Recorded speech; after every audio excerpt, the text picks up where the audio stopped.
The first guest of the evening is truly a poet. He's an artist. He is a friend and an inspiration to anyone who I think who has ever played the guitar or tried to write poetry. Would you please welcome Gordon Lightfoot?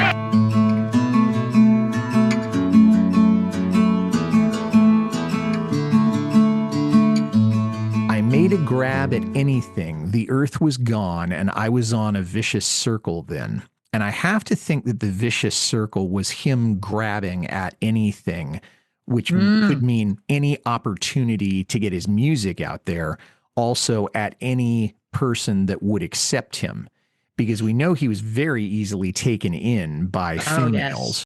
Yes. He sure was. And the vicious cycle was that he wasn't finding what he sought, whether that was love or acceptance or whatever. And what he did not realize when he was that young, and that most men realize, is that they can get sex from any woman, but they can't get love from every woman, and they can't get contentment from just any place.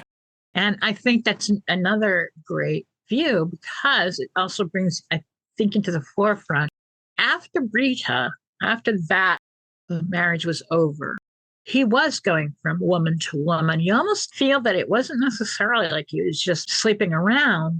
There seemed to be this intense insecurity in being alone. And if a woman says she loves me, of course, logically, I know that's not true because we don't really know each other, but she's a warm body for the night. Or in longer relationships, those were also formed only with either they were fans or they worked for somebody he knew up until his last marriage. But prior to that, I mean, he got Kathy Smith. Well, she was working at the riverboat, and it was Ian who sort of introduced her to him. And then you go through all these other women. One of the ladies that he loved, he met her in the middle of one of his concerts. She had been up on the front of the stage taking photos of him. She wasn't pressed. She didn't have a pass. So security grabbed her and they were dragging her away. And of course, he's a sucker for a blonde, and that's what she was. He halts the concert, tells them to unhand her. She ends up backstage, and it seemed like he didn't have relationships afterwards that were on equal footing, the way that he had with Rita. Oh, yeah, which is not to put those other women down. Absolutely not. They all cared about him, and he made it very difficult, but I definitely do not want to put any of them down. No, but I think it also speaks to him realizing on some level that these women are vulnerable and I need acceptance. And that, again, is not to throw stones at him because he's a human being. We all make mistakes, but there may be some psychology going on there. Yeah, and I think the difficulty with this song, why it's sort of hard to approach, is you don't want to tear the guy down, but you don't want to tear down any other women as well. But you kind of have to look at the place he was at that time in his head, and that he wasn't going to come out the other end for quite a while. No, and it's going to take getting older, but it's going to take also other incidents for that to happen. After I'd gone and let myself surrender, I didn't want to die at all. I thought I'd live forever. And it sounds like he's talking about surrendering. Okay, I'm going to fall in love with this person, or allow myself to fall in love with Britta. He didn't want to die at all. And on one level, that means at some point he did want to die. But it also goes to the feeling of a young man in love when you are just feeling like nothing can stop you. And women feel that way too. I'm only speaking from my own experience. No, I'm just saying it's interesting because it's a feeling of this loss of control, this giddiness, a euphoria. You don't even feel gravity. It's like you're on a roller coaster doing those loops where you're coming up out of the seat. And it's just an incredible sense of not being able to control yourself at all at that point. Your emotions are just everywhere. And that can be good and bad. Bob Dylan said it best. He said, you can't be wise and in love at the same time. And speaking as a Dylan fan, okay, I don't think I've ever heard truer words from the man or from any other songwriter, including Mr. Lightfoot. Then she gave me everything a king could never borrow. Okay, we're back with kings again. but I twisted all her gifts. Her wisdom was my sorrow. So he is right here lauding her contribution to his life. You talked about the investments that she made. You talked about the patience that she had had with him and with him being gone. And as we find out later, he was in and out of affairs on the road. But then he's also kind of taking responsibility for wrecking this relationship. Now, you said that the divorce wouldn't come down, but he realizes the mistakes that he's made. And he's realizing he doesn't deserve this, like I mentioned earlier. I love the lyric that says, twisted all her gifts. I thought, wow, what would that have looked like? And I'm not sure I really want to know because it's none of my business, but I just love the way that he phrased that. It's something that you know in your mind that you know what he's talking about. And it's so private. Again, you don't want to give words to it, but he is a writer who broke a rule that songwriters are taught: never write about anything that's too personal. You'll make the audience uncomfortable. But he continually broke that rule and did it successfully. What a line. And I twisted all her gifts. We don't need to know. We can imagine. And I think it goes back to imagery too, and just the perfect word choices. I don't know that it was too personal because he wasn't giving sordid details, but he said it in just the right way. And again, it's probably that workhorse mentality. Okay, how is the exact way that I'm going to get this across? What words am I going to use to do that? So I left her crying and roamed across the river. The angels offered me their hands, but I could not forget her. Now, as usual here, I'm going to read too much into this. Roamed across the river. I don't know if he's speaking metaphorically, like he crossed over something that is dividing them. Or if it's a Canadian river reference. Well, the St. Lawrence would make the most sense because that kind of indicates he went into the States to get away from her, either deliberately, I got to get as far away from you as I can, or that's where the touring was going to take me. Because let's face it, there's an enormous market in the States, was then, is now, arguably bigger than the one in Canada. And certainly in those days, with the economic ability to buy stuff, I don't know if the Canadians didn't have that. I'm only speaking by... Well, I can speak to that a little bit. I was right on the border, so he benefited actually greatly from the Canadian rule, which I think you probably know. The radio rule. Yeah. The content rule. So he was actually doing pretty good for himself, even though he wasn't famous in America. Plus, he had all those covers. And that was generating a ton of money, or the recordings rather, of the songs. So he was relatively, with the help of Rita, again, being very money smart, doing quite well. I'm not sure that America necessarily was something he wanted to conquer. He sometimes had a lapsdaisical attitude about exactly what he wanted. Oh, no, I'm not saying that he deliberately said, I'm going to go out and conquer the United States. I'm just saying that there was money there. There were listeners there. Can you say a little bit more about the content rule? Because I know that most of my listeners are not in Canada, so they don't necessarily know what that means. Well, back in 1973, there wasn't enough Canadian music being played on Canadian radio. So the government came up with what was called the 70-30 rule. And that is that radio stations in Canada had to make sure that at least 30% of their musical content was Canadian. By Canadian artists. By Canadian artists, thank you. And actually some radio stations that were on the border states, like New Hampshire, I think there was Vermont and a couple of others. We also had radio stations in the States right on the border who followed that rule. They didn't necessarily legally have to, but they were kind of fell into it, especially in New Hampshire, which is nicknamed Little Canada. We got a lot of Canadian influence here, interestingly enough. And I remember growing up, it was really normal to hear the French, Canadian, Quebec musicians who are on the radio. But in Canada, 30% had to be Canadian musicians. Okay. And that's kind of how he got into this sort of joke with Anne Murray that we're the only two people they ever play in Canada. I also can appreciate something that you and I have talked about, that Gordon remains steadfastly Canadian in a way that Many of his counterparts didn't. We hear about people who move to the States and they never come back, or they Right, Mitch become Hayford, American yeah. citizen, or Right. they are just working in the States so much that they never end up going home again, and they lose their identification with Right. Canada, except on paper. And I think too, with Gordon, when he passed away, I can tell you that the sense and the feeling, we didn't lose somebody, this famous musician. We lost somebody who was our neighbor, our friend. He was a guy down the street. He was a guy in a rural town, the big city. He was a Canadian who didn't give up that Canadianness. He didn't abandon us. He didn't end up going to Detroit or upstate New York like Joni and Neil. Not anything against them, but I can tell you that when their time comes where they pass on, it's not going to be the same sense of loss. Not by Canadians, yes. I can understand that. I know how much he meant to an older generation. We weren't old enough of that 1960s, sort of that early 70s, or as my dad called them in the early 70s with his blonde curly hair, Canadian Jesus. I was a war baby in 1972, so I listened to it, but of course I wasn't cognizant of it until I started reading the history of it. Just to clear up the next part of that lyric, the angels offered me their hands.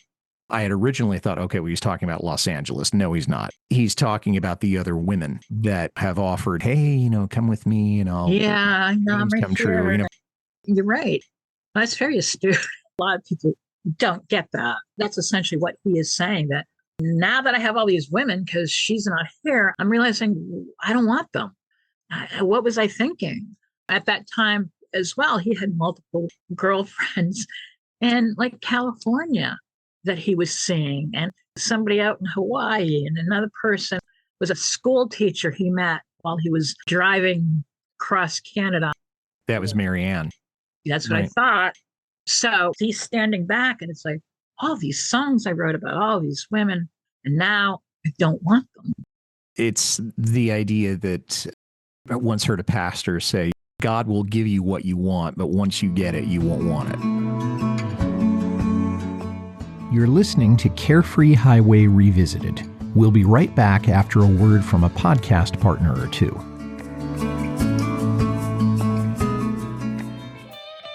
Have you checked out the Dylanttantes?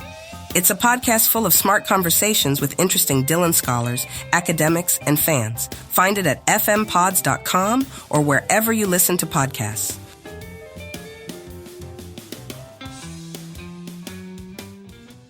Hey, I just wanted to take a second to tell you about my latest podcast discovery. Firebreathing Kittens is an actual play one-shot podcast that plays various tabletop role-playing games with a season-long plot. Because there's a beginning and an end to each week's story, you can start at any episode. Yeah, you won't miss a thing. Every week has a different combination of 4 from the same rotating cast of people. Join Firebreathing Kittens as they solve detective mysteries, attempt comedic banter, and enjoy friendship. That's Firebreathing Kittens podcast. Check it out. So I came to where she was by river, road, and reason. I slept beneath her window in the moonlight summer season. Beautiful stuff. Beautiful.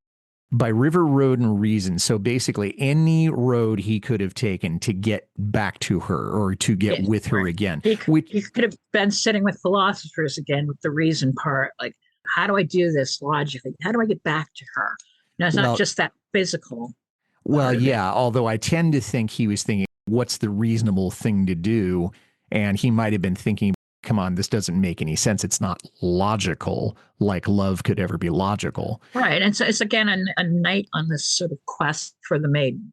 Yeah. Okay. I like the way you said that. I think about the Percy Sledge song, When a Man Loves a Woman, where he says he'd give up all of his comforts and sleep out in the rain if she says that's the way it ought to be. And again, very true. These are the actions of a man in love.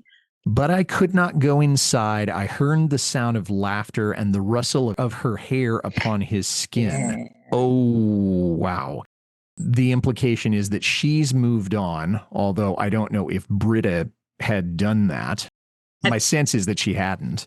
Right, because I think that this is him imagining all the worst possible scenarios that could happen. And I think, too, it's him. His ego thinks that she's going to be in her room crying for him Yeah. the way that he's yearning for her. Guess what? Mhm. She's not. And that line, her hair rustling against his skin, and he hears laughter. So it is ego expecting that she's going to be waiting there for him. I knew you'd come back. I knew you'd come back. But also this idea that I've lost her, and it's in a measurable way, that she is with somebody else. And even if she doesn't love this new man, she's giving her body to him, which means something. I think, to me, it represents that she's come a little bit closer now to earthly delights. And maybe that's him thinking somehow he corrupted her. Okay, I hadn't thought of that. I mean, we did hear about angels, but Right. he wasn't talking about her in terms of being an angel. But I just thought that whole image right there of her laughing plays against how he's told us about her up until that point where she's not of this world. That's the feeling I get from the whole song is she was not of the world that he was used to. He was not tied to it the way that he was. There was a ritual quality and something, again, then we loop around to he's now hearing her in some sort of intimate context, which he would have never thought of before unless it was with him. And then the rest of the song, I think, pretty much stands alone. After I'd gone to cry down my sorrow, I didn't want to live no more, nor face the bright tomorrow, because he realizes he has blown it. It's such a simple line. And a lot of times people say, oh, he writes such simple lines. But that's what makes these things powerful. Because if you've ever had your heart crushed, you are angry that the sun is shining. How dare that sun shine? How dare people still laugh? How dare the world still goes on with happiness? It should be in mourning with me, in grief. There should be no sun, no moon. The stars shouldn't be shimmering. It's an insult to how much I loved this person and how much pain I'm in. Yeah. And when you're healing from a broken heart, you can't help but be self-centered. I think that's a very forgivable sin. Absolutely. I remember all those lines giving me direction. So he's closing the circle. Gather not your gold on earth. It will not pass inspection. So he's realizing they told me I didn't listen. And still, I think when I'm alone, away from all night splendor, if gold could buy one night with her, I wish I had some to send her. So that's a perfect way to end. She's out of reach, but I'd give it all up. I'd give up all of the gains that I've made, which in 1969 was still not very much. If I could just be back with her, or if I could turn back the clock or things like that. When I'm away from the distractions of night splendors. So we know he wrote a song, never got recorded it. There's a bootleg, Pleasures of the Night, where he's no woman's going to hold me back from experiencing the pleasures of the night. It's a great song, but it definitely spells out his mindset. And then you come to this where away from all those distractions of the women, wine, and what we talked about before, where she falls into all these things, when he's not doing that, he is stuck with that unbearable regret. And even there's a certain sense of emotional self-flagellation in this. And I think that is normal and expected and healthy and probably proper, probably a right notion. So the song appeared on the Sunday Concert album in 1969. It was the 7th track on the record. It was the first song on side B. So if people were flipping the record over, they were going to hear that first. It was not released as a single, but then neither was any other song on the album. Live albums, I think, until maybe Frampton Comes Alive, were not the greatest quality and maybe were not designed for singles, which is not to say they didn't have great performances, but when you're dealing with live concerts, it's more of a crapshoot. Right. You know, the technology isn't necessarily there either at that point to give, I think, what he would want in his way of being a perfectionist. I mean, this is a guy, we remember, that didn't release a live album from Massey Hall because he thought he could hear his fingernail scratching too much on the guitar. And, you know, so that's somebody who he has his quirks and oddities, but they work together to make a great artist. But you make a good point, though, about the technology, that these days we could get rid of that kind of thing. Okay. Right. But back in 1969, that was one of the reasons why Creedence didn't allow their performance at Woodstock to come out, because there wasn't any way to edit out the farts, the bleeps, the missed notes, Right. the fatigue of the artist, all those kinds of things. You were a victim of whatever you put down in a performance. Now they can process things and patch things so well that he could have gotten away with much more, but that's Monday morning quarterbacking. I think one of the interesting, mentioning that just quickly, The Last Waltz is often lauded as that's the best concert performance that's been recorded. And the interesting thing about that, though, is that Martin Scorsese and Robbie Robertson wanted to actually go back and re-record certain sections, some sort of overdub, but Levon Helm, the drummer, said, no way. This is how it happened. This is the way it is. I'm not going back and re-recording something to make it sound more perfect. This is live. And so they never did. I just thought that was interesting how you got those two sides, sort of like you said, because this is around the Frampton Comes Alive period that they're working on this.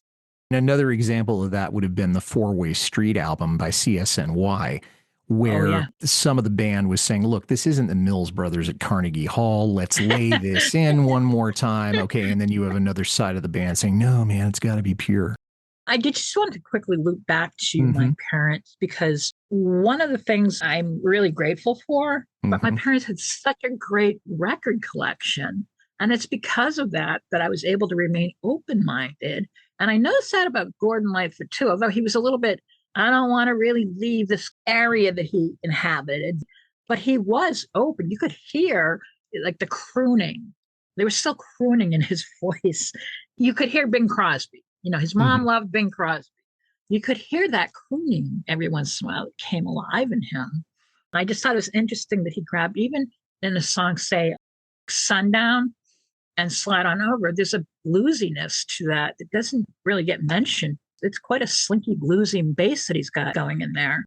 Talking about the influences that are there, thank God for both our sets of parents, because they did have great taste in music. They had great record collections, and we had the radio, which was something. Do you remember the radio? Yeah, local radio. It wasn't the network garbage that we have these days.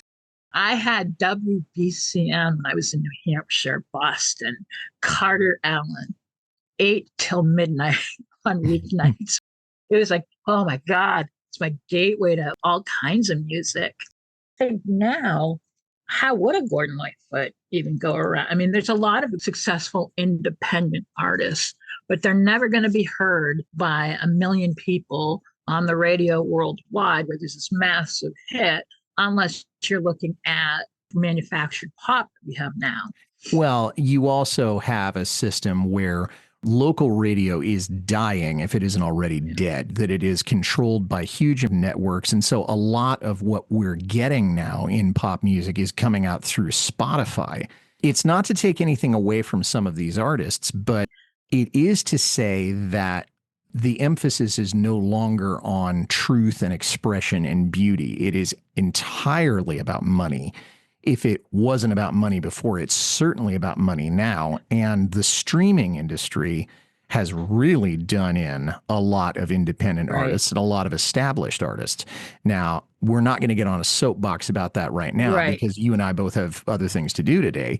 But I wanted to just bring that up in terms of how the industry has changed. You're listening to Carefree Highway Revisited. We'll be right back after a word from a podcast partner or two.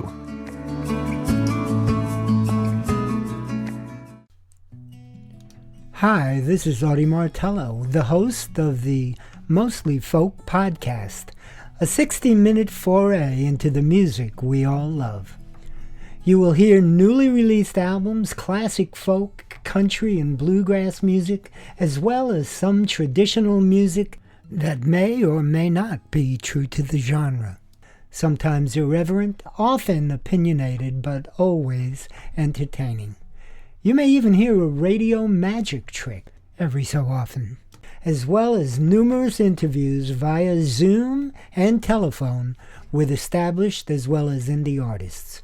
Mostly Folk is available wherever you listen to podcasts, and always at mostlyfolk.org.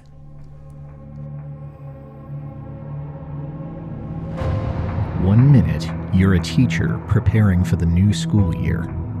The next, you're transported to a fantastical realm shrouded in forgotten magic. The creatures around you think you're a long-vanished mage. You have no technology. You have no memory of how you got here and no idea how to get home. All you have is misplaced magic. Haladar, the Last Surveyor, is the new fantasy novel by acclaimed author Rob Perrier. Available now on Amazon.com and robperrier.com.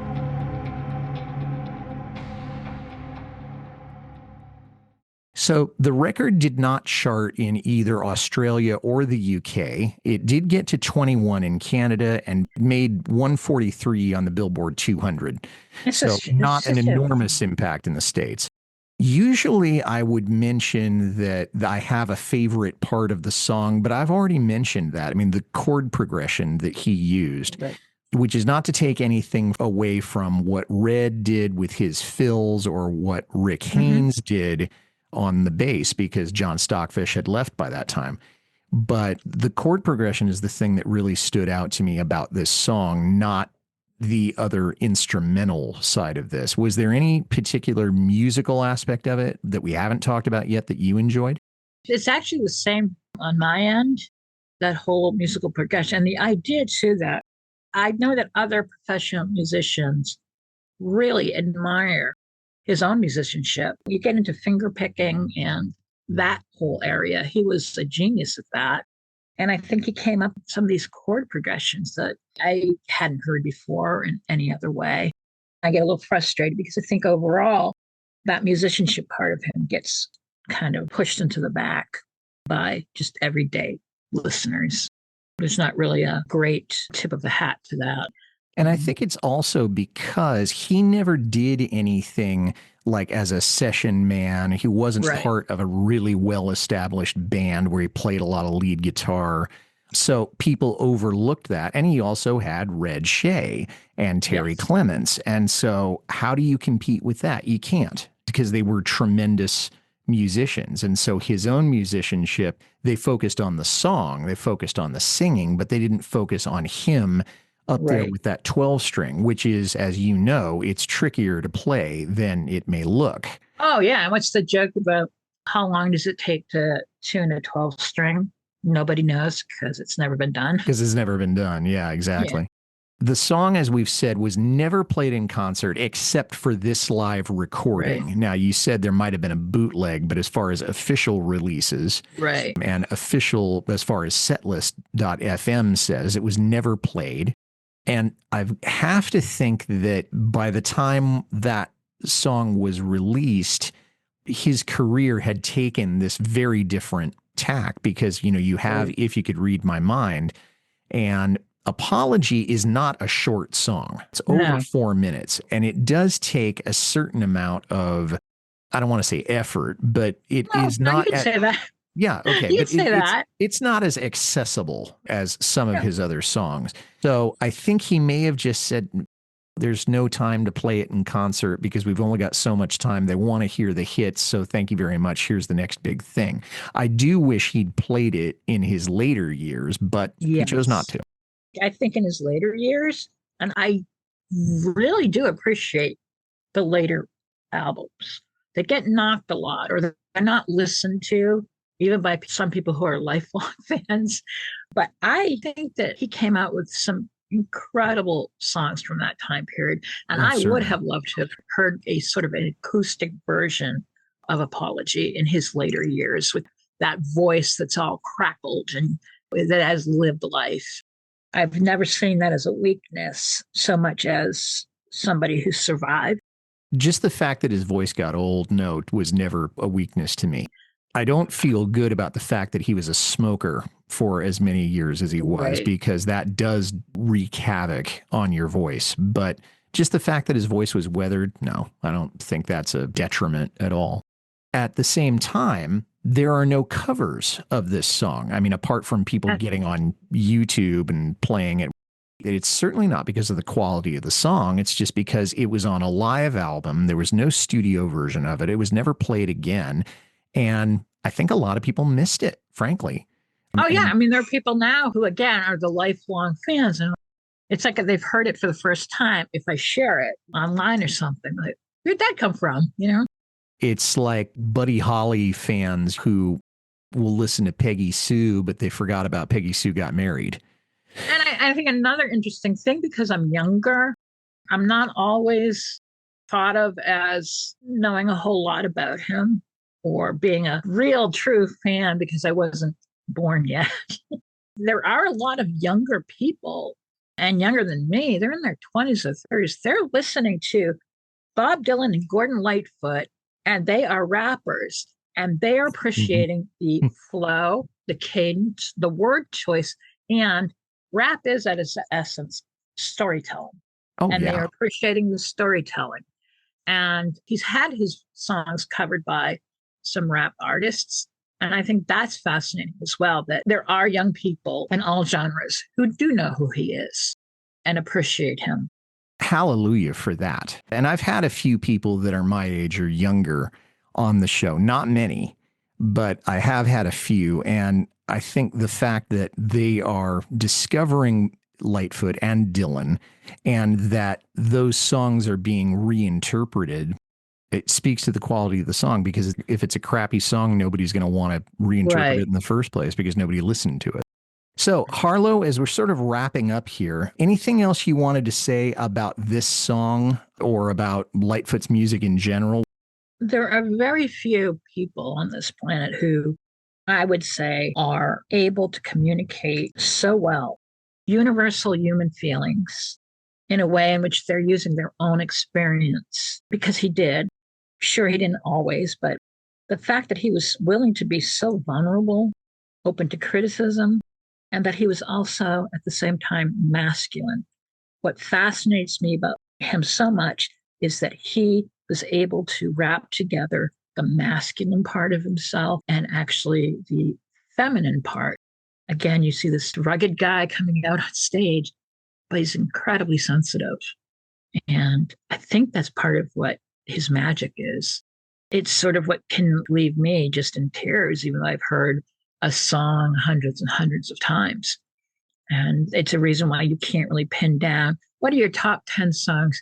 I can tell you it changes every day almost, because everybody goes back to Bob Dylan said, but he wrote back in 1988 that yes, Gordon Lightfoot was his favorite singer. And that says a lot. But I hope that we're able to get back to this type of songwriting again, this storyteller or conversational songwriting. I don't want it to die. I mentioned Bobby Gentry and Ode to Billy Joe and American Pie and all those great song stories.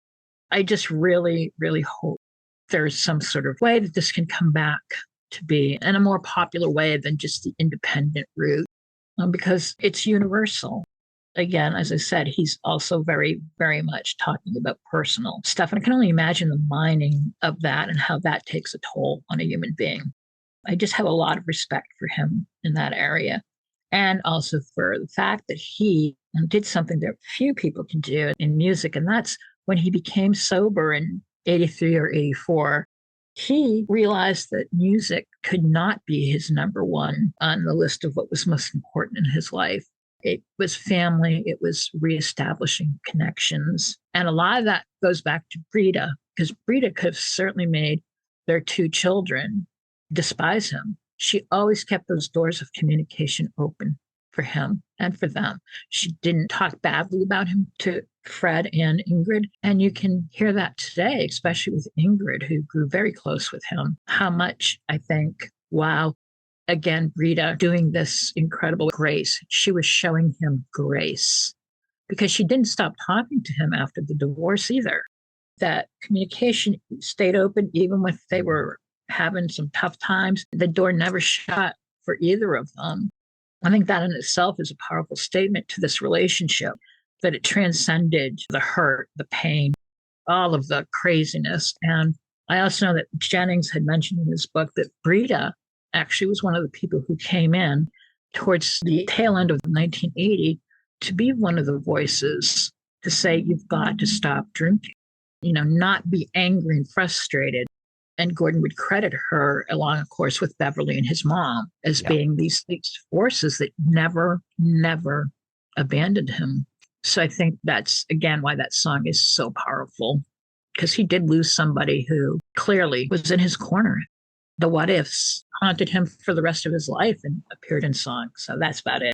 He did learn his lesson, but as we know, it was a painful one to learn, and it took him a very, very long time. Yeah. Harlow Rioux-Monroe, thank you so much for joining me here today. I know we've been talking about it for a while. You did not disappoint. You're so very welcome and very patient and kind, Michael, because I'm used to being up in front of people. I'm used to doing this, but for some reason, I think it was just because the power of the song and thoughts and the feelings that it was going to bring up. I hope to have you back on the show again real soon. I would actually like to do that, and I won't be a nervous mess. Thank you again, Michael. I do love this show, and you do a great job, and that should be acknowledged. And thanks for listening, everybody. If you like this well enough to listen to the whole thing, tell somebody about it. Carefree Highway Revisited is on Apple, Spotify, Acast, or wherever you get your listening matter. I'd like to make a special request for you to visit my Patreon page. I love this show so much, and I want to keep it going, and you're in a position to help. Please head over to www.patreon.com/Carefree Highway Revisited. $1 or $2 a month is all I ask. You can reach me, Mike Messner, at teachermike72@gmail.com. Well, the next episode of Carefree Highway Revisited will feature my guest Brittany Jean, and she and I will be talking about The Pony Man from the If You Can Read My Mind album in 1970 that was also covered on the Gord's Gold 2 compilation. That episode will be coming out in March of 2025. Until then, for Harlow Rioux-Monroe, this is Mike Messner reminding you, run for the roses, but don't forget to stop and smell them.